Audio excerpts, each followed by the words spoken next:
Funding for this program is provided by Annenberg Lerner.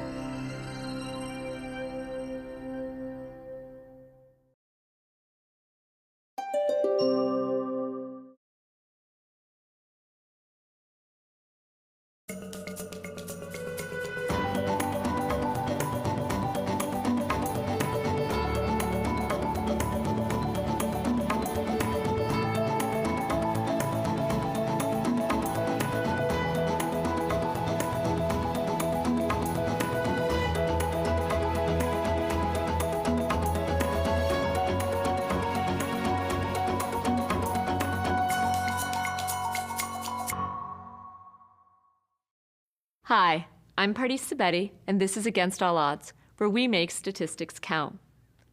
Rainy days can really influence the ambiance of a city and the reputation of its weather. So are you surprised to hear that Portland, Oregon, drizzly and gray by reputation, actually has around the same average monthly precipitation as Montreal, Canada? Over the course of the year, Portland sees about 3.6 inches of precipitation per month, while Montreal gets about 3.4 inches. Those averages are pretty darn close, but the city's rainy reps are totally different, and for good reason, as you can see on these plots of precipitation over the course of a year. The averages of Portland and Montreal's monthly precipitation rates are nearly identical, but the cities have very different climates. We've hit on a case where a measure of center doesn't provide all the information we need. The averages or means are about the same for the two cities, but obviously their weather patterns are different. Montreal's precipitation is relatively consistent, measuring between 2 and 4 inches monthly throughout the year. Portland's precipitation is much more variable, concentrated in the winter months, which can get almost 7 inches of rain, while summer months get less than an inch. From month to month, Montreal has less variation or spread than Portland, but the two cities' mean precipitation figures are basically identical. You can see why in statistics it's important to know both the distribution's measure of center and its spread in order to get a full picture of the data. Let's look at another example to learn more about how statistics can provide a numerical way to describe that spread, or variability.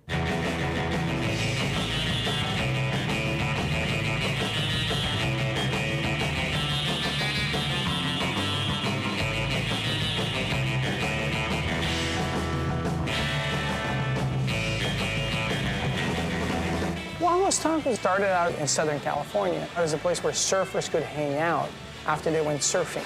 Wahoo's is the place that you went to refuel after you did the activity. Wing Lam and his two brothers founded their first Wahoo's as a single taco shop on the beach. Now they have more than 50 Wahoo's Fish Tacos restaurants in their chain. No two outlets are identical. They all differ in size, location, and staffing, and each restaurant has a unique pattern of sales. As the Wahoo's business has grown, the Lambs have learned to keep a close watch on the sales figures coming in from each branch. Knowing what to expect, based on how busy each month has been in the past, lets managers plan inventory orders and staff schedules appropriate to each location. One of the most successful Wahoo's today is located inland at a shopping mall. South Coast Plaza is a great store because it's indoors, so it's relatively weatherproof. So whether it's hot or cold or anything in between, you're not going to have the variation that you would in maybe a store that would be more outdoors.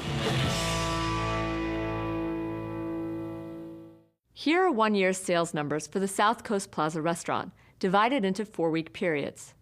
You can see that they're pretty stable from period to period, without big swings either up or down.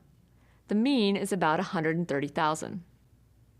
Let's compare those numbers with sales from another Wahoo's shop, located just up the coast in Manhattan Beach, only a block from the water.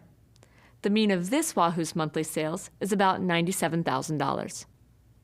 If we create a stem plot for the sales figures from the mall outlet and the beach outlet, we can get a visual sense of what's going on month to month.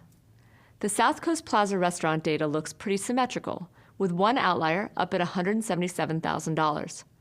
That month of blockbuster sales represents the last 4 weeks of the year, the peak of the holiday shopping season, when the mall is at its busiest. Now take a look at the stem plot for the Manhattan Beach restaurant. It's basically symmetrical with 2 minor gaps. But look how much more spread out it is than the other stem plot.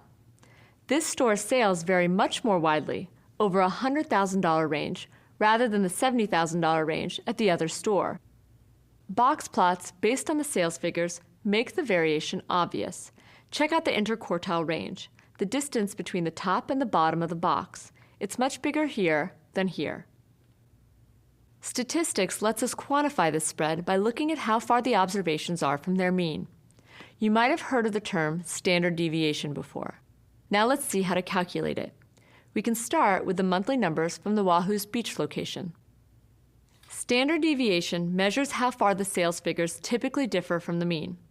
We already know the mean, $97,429. If we subtract the mean from each period's sales, we see how far each observation deviates from the mean. Some of the deviations are positive and some are negative, and they always all sum to 0. Squaring all the deviations makes them positive. Now we can start plugging numbers into our equation. The sum of all the deviations squared divided by 1 less than the sample size gives us a number called the sample variance. Taking the square root of that sample variance, s squared, leaves us with s, the sample standard deviation.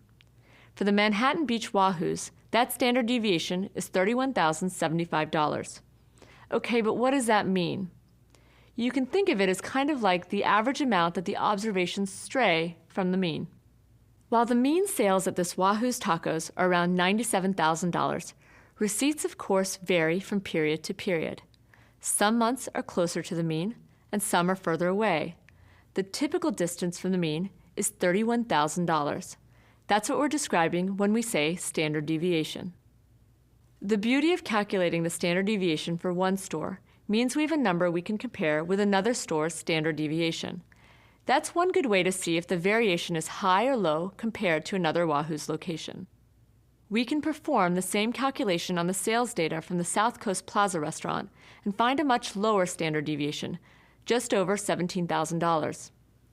This Wahoo's has a higher mean, but there's much less variation in sales. It makes sense when you think about the environments of these two stores. At the beach, sales depend on the warm weather that brings sun and surf lovers to the shore. At the mall, sales are fairly steady all year long and aren't really influenced by the season or climate.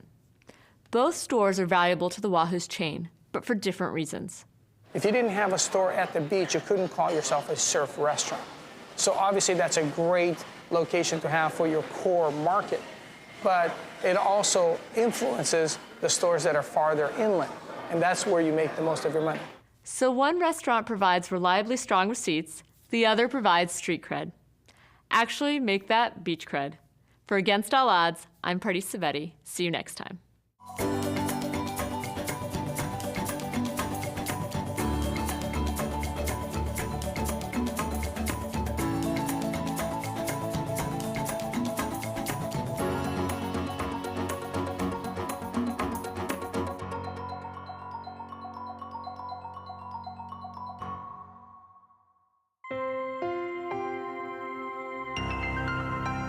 Funding for this program is provided by Annenberg Lerner.